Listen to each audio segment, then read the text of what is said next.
Assalamualaikum, hai semuanya. Kembali lagi bersama saya Siti Sumarlin di Ata Channel. Kali ini kita akan belajar tentang struktur dan kaidah kebahasaan teks persuasif. Simak baik-baik ya. Eits, yang belum subscribe dulu ya. Dan jangan lupa nyalakan loncengnya agar kalian bisa tahu perkembangan video-video terbaru saya. Subscribe itu gratis loh.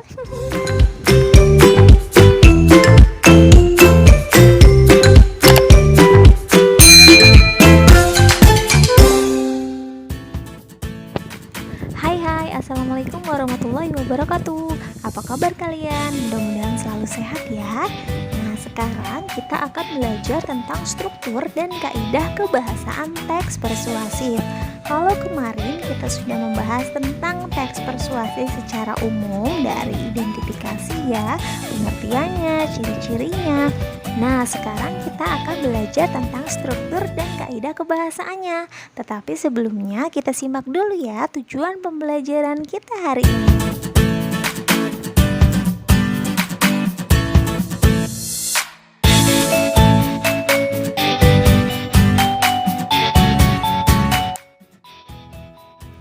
Baik, kita mulai saja ya. Materi yang akan kita pelajari yang pertama ada struktur, yang kedua ada kaidah kebahasaan. Langsung saja mulai ke materi yang pertama yaitu struktur teks persuasif. Ada apa saja sih? Yang pertama ada pengenalan isu. Nah, di bagian pengenalan isu ini berisi tentang pengantar atau penyampaian atas isu dan permasalahan yang akan diangkat.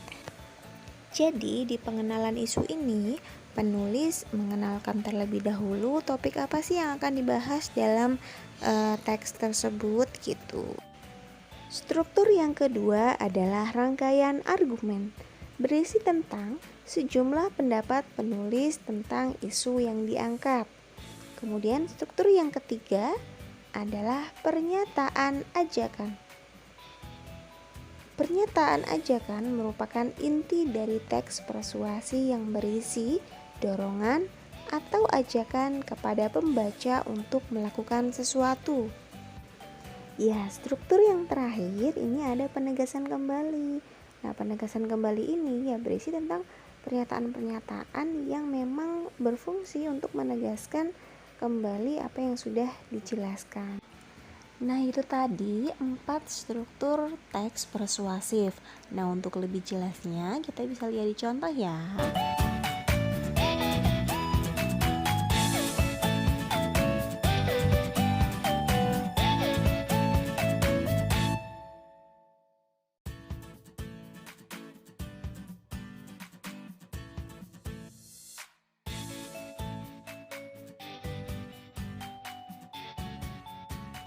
Oke, sekarang kita masuk ke kaidah kebahasaan teks persuasif.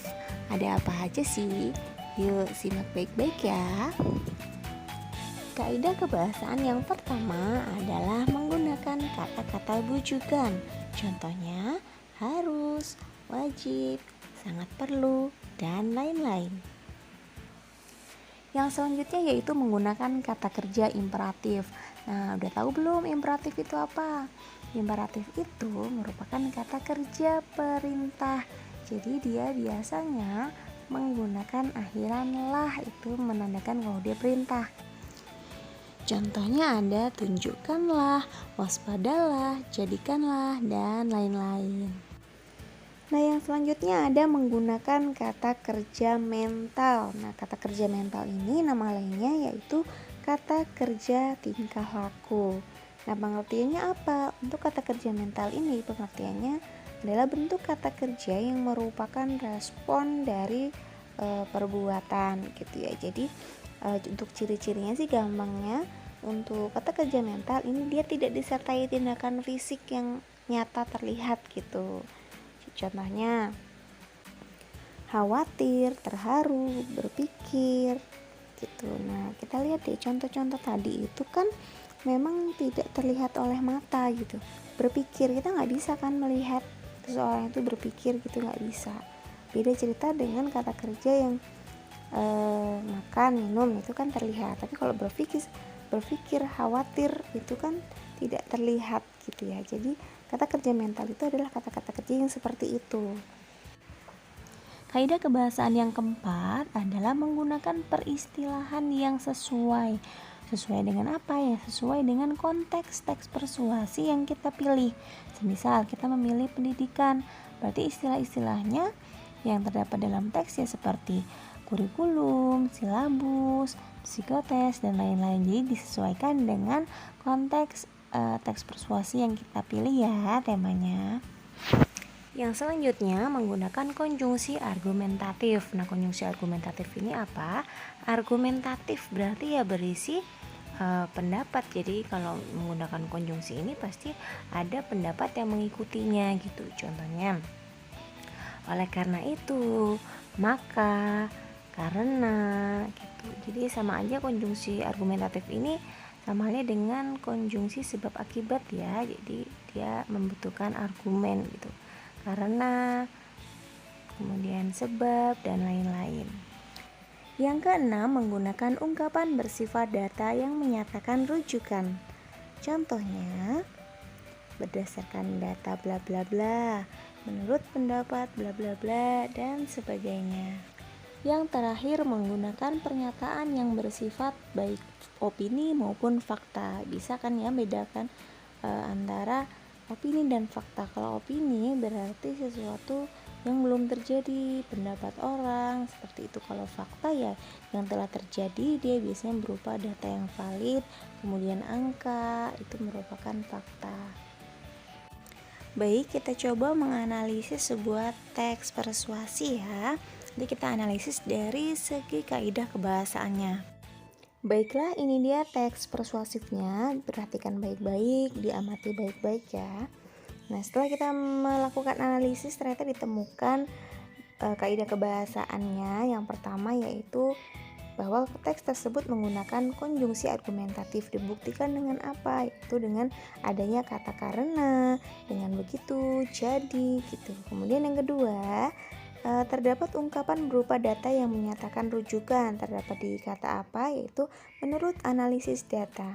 Dan yang ketiga, terdapat kata kerja mental. Ada di kata apa? Itu ada di kata mengingatkan, mengedukasi, giat, dan lain-lain. Kemudian yang selanjutnya adalah terdapat kata bujukan. Nah, kata bujukan di sini ada di kata apa? Yaitu ada di kata mari. Baik, yang selanjutnya kita analisis adalah fakta dan opini yang terdapat dalam teks tersebut.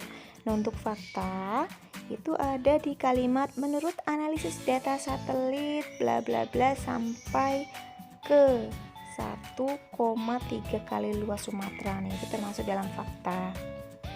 Mengapa fakta? Karena jelas ya di situ terdapat data, kemudian meskipun dia terdapat kata menurut, tetapi di sini ada data yang riset gitu ya, disertai penelitian. Oleh karena itu termasuk dalam fakta. Kemudian juga itu terdapat kata sejak 2002, berarti ya kejadiannya itu telah terjadi. Karena fakta kan memang hal-hal yang telah terjadi ya. Nah, untuk opininya kita bisa ambil contoh di kalimat dengan mudah kita bisa menjawab bahwa penggunaan pot atau penanaman secara hidroponik menjadi salah satu solusi terbaik. Karena itu merupakan pendapat dari seseorang. Nah, itu tadi materi dari saya, mudah-mudahan bisa bermanfaat ya. Tetap jaga kesehatan, tetap semangat belajarnya, dan jangan lupa subscribe, share, like, and comment channel saya karena itu bisa jadi semangat buat saya untuk membuat video-video berikutnya. Terima kasih dan saya akhiri. Wassalamualaikum warahmatullahi wabarakatuh. Bye bye.